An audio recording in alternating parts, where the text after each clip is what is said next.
AC circuit containing resistance, inductance and capacitance in series, यानी register लगा रखा है, इंडक्टर लगा रखा है, कैपेसिटर लगा रखा है, और उनको कैसे लगा रखा है बेटा, सीरीज़ में लगा रखा है। इसको हम क्या बोलेंगे, RLC सर्किट या LCR सर्किट भी बोल सकते हैं।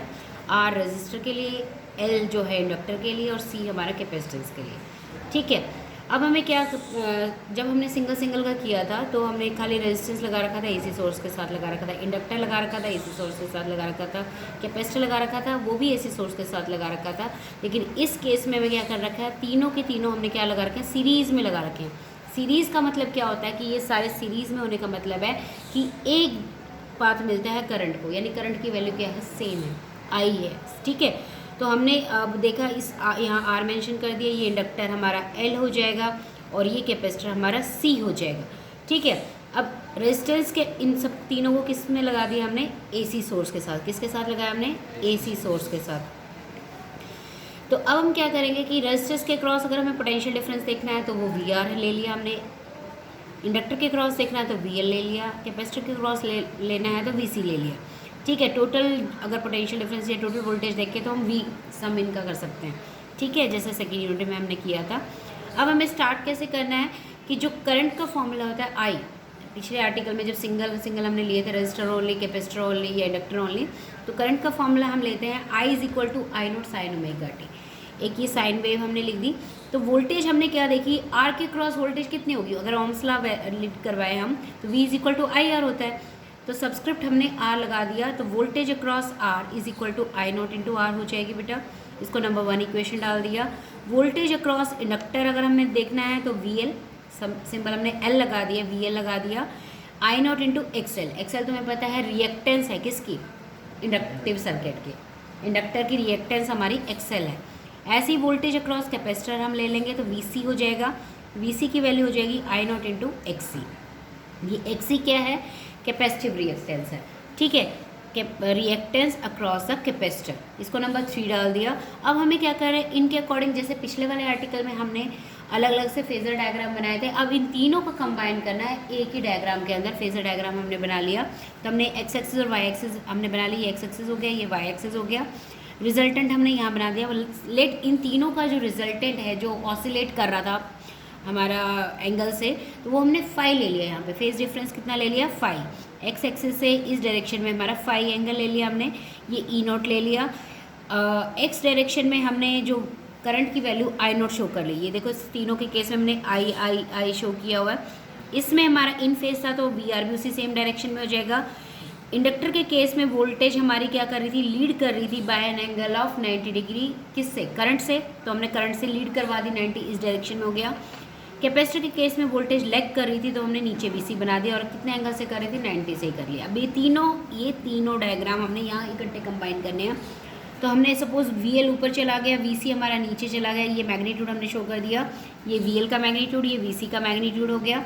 तो रिजल्टेंट क्या हो जाएगा, ऊपर हमारे पास VL - VC हो जाएगा। ये E0 मैग्नीट्यूड दिखा दिया हमने, ये I0 peak value of the voltage दिखा दी रिजल्टेंट की, और peak value of the current दिखा दी हमने एक्स डायरेक्शन में। ठीक है, अब हमें क्या करना है कि क्योंकि एक पैरेललोग्राम बन गया, तो हमें पैरेललोग्राम लॉ से इसका रिजल्टेंट का, इस रिजल्टेंट का हमें क्या करना है, मैग्नीट्यूड भी निकालना है, और किस डायरेक्शन में वो एक्ट करेगा हमें वो भी निकालना है। ठीक है, तो हम क्या करना है, parallelogram law of vector addition लगाओ। Parallelogram law of vector addition तो मैं 11th क्लास में किया था बेटा। क्या था कि जो अगर हमें रिजल्टेंट निकालना है R = √A² + B² + 2AB cos theta, तो A और B यहाँ पे क्या है, A हमारा VR का काम करेगा और B हमारा VL - VC वाला काम करेगा। ठीक है, क्योंकि इन दोनों के बीच में 90 का एंगल है तो cos वाला कंपोनेंट हमारा 0 हो जाएगा। तो हमने फॉर्मूला लिखना है कि जो रिजल्टेंट है दैट इज़ OK क्या हो जाएगा, = √OA² + OB² लिख लो या AK² लिख लो, क्योंकि इसका मैग्नीट्यूड हमारे इसी के इक्वल है। ठीक है, तो अब इनकी वैल्यू डाल देंगे, ये 4th, 2nd, 3rd यूज़ करके, तो E0 की वैल्यू आ जाएगी √VR² + VL - VC का होल स्क्वायर हो जाएगी। अब VL और VC की वैल्यू यहाँ हमें सामने दिख रही है, वापस डाल दी, तो VR की वैल्यू हो गई I0 × R, तो उसका होल स्क्वायर हो जाएगा।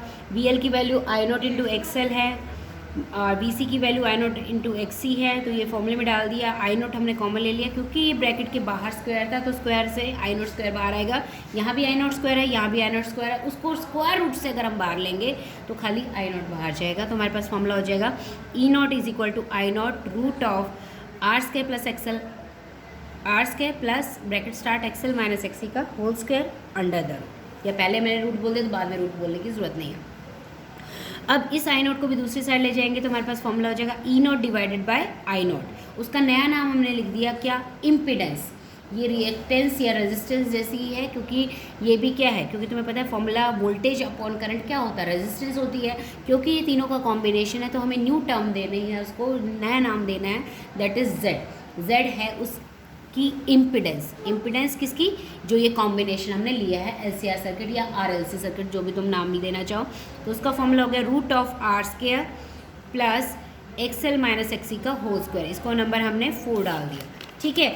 इसके बाद हम क्या करेंगे, तुम्हें पता है एक्सएल का फॉर्मूला होता है ओमेगा एल, पिछले आर्टिकल में हमने किया, और एक्सी हमारे पास होता है 1/ओमेगा सी। इम्पिडेंस यानी magnitude of E naught divided by I not हमने कर दिया, दैट इज इक्वल टू, इनकी वैल्यू डाल दो पिछले वाले फॉर्मूले, तो हमारा फॉर्मूला आ जाएगा root of R square plus omega L minus 1/ओमेगा सी का होल स्क्वायर। अब अगर हमें डायरेक्शन निकाली, ये तो मैग्नीट्यूड आ गया, रिजल्टेंट का मैग्नीट्यूड आ गया। रिजल्टेंट क्या लिया था हमने, ई नॉट लिया था, तो उसका मैग्नीट्यूड आ गया ई नॉट का। अब डायरेक्शन भी ई नॉट की देखनी है कि वो ई नॉट कितना एंगल बना रहा है, तो टेंजेंट फाई हो जाएगा। तो टेंजेंट फाई क्या हो जाएगा, ट्रायंगल से देखो, इस ट्रायंगल से अगर हम पीवीपी वाला फॉर्मूला लगाए, पीवीपी तुम्हें पता नहीं, दिस इज टेंजेंट, तो परपेंडिकुलर अपॉन बेस, तो परपेंडिकुलर हमारा ये के हो गया, बेस हमारा ओ ही हो जाएगा। तो बेस हमारा वी एल माइनस वी सी है, और बेस हमारा क्या है, वी आर है, और परपेंडिकुलर हमारा वी एल माइनस वी सी है। तो ये वैल्यू अगर हम डाल देंगे तो हमारे पास फॉर्मूला आ जाएगा V L minus V C divided by V R हो जाएगा। फिर से जैसे इनकी वैल्यू यहाँ यूज़ कर देंगे तो हमारे पास फॉर्मूला आ जाएगा XL I not minus X C I not divided by I not R. Tangent phi की वैल्यू आई नॉट कॉमन लेके कैंसिल कर दो तो हमारे पास फॉर्मूला आ जाएगा टेंजेंट फाई का, यानी डायरेक्शन आ जाएगी किसकी, रिजल्टेंट ई नॉट की, XL minus X C divide by R equal to tangent phi. तो टेंजेंट फाई हमारी डायरेक्शन आ गई। तो इक्वेशन को अगर हम लिखना चाहें तो क्योंकि हमने फेज एंगल फाई इंट्रोड्यूस किया, तो जनरल फॉर्मूला हमारा ई का क्या हो जाएगा, E naught sine of omega T plus phi हो जाएगा। हम आई से स्टार्ट किया था, ई तक हमने लाके छोड़ दिया। अब 3 केसेस अराइज होंगे, इसमें क्या क्या केसेस आएंगे, अगर हमारे पास जो रिएक्टेंस है इंडक्टर की वो इक्वल हो जाए किसके, कैपेसिटिव रिएक्टेंस के, तो हमारे पास फॉर्मूले में क्या आ जाएगा, जो पीछे फॉर्मूला हमने डिराइव किया था, ये R square plus XL minus X को होल स्क्वायर अंडर रूट, इसमें डाल दो। ये दोनों इक्वल हैं तो एक्सएल माइनस एक्सएल कह सकते हैं, तो 0 हो जाएगा। तो ये 0 होने से खाली रूट ऑफ आर स्क्वायर, तो रूट और आर स्क्वायर कट जाएगा, तो जेड की वैल्यू क्या आ जाएगी, आर आ जाएगी, मिनिमम वैल्यू आ जाएगी। और फाई अगर हम देखें तो टेंजेंट फाई में डालो दोनों को इक्वल, तो टेंजेंट फाई इक्वल टू 0 हो जाएगा। और 0 किसकी वैल्यू होती है, टेन 0 की, तो हमारे पास फाई का वैल्यू भी क्या आ जाएगी, 0 डिग्री, यानी अलोंग द डायरेक्शन आ जाएगा, ठीक है।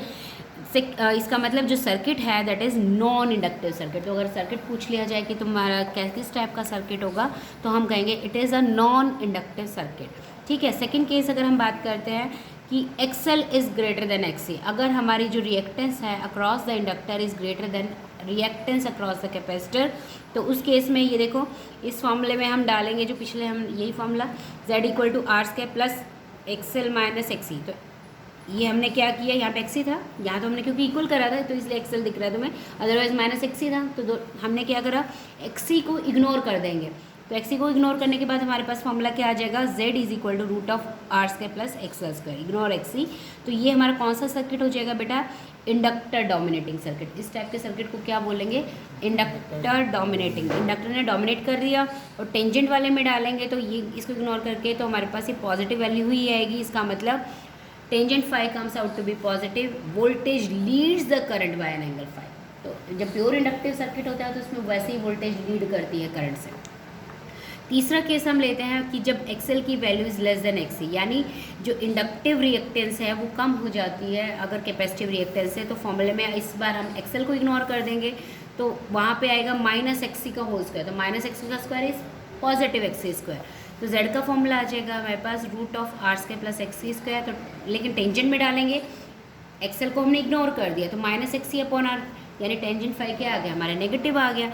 तो इसका मतलब voltage lags behind the current किस फेज एंगल से, by an angle of phi, क्योंकि हमने फाई का फेज एंगल इंट्रोड्यूस किया था। Therefore it is capacitor dominating circuit. तो इस टाइप के सर्किट को हम क्या बोलेंगे, कैपेसिटर डोमिनेटिंग सर्किट बोलेंगे। इसके बाद अगर एक बार पूछ लेते हैं मन मार्ग में कि इम्पीडेंस ट्रायंगल क्या होता है, इम्पीडेंस ट्रायंगल को शो करो, तो कुछ नहीं है, सारे जो रेजिस्टेंसेस है आर के क्रॉस, इंडक्टर के क्रॉस, कैपेसिटर के क्रॉस, उसको ट्रायंगल की फॉर्म में करना है, फाई एंगल से दिखाना है।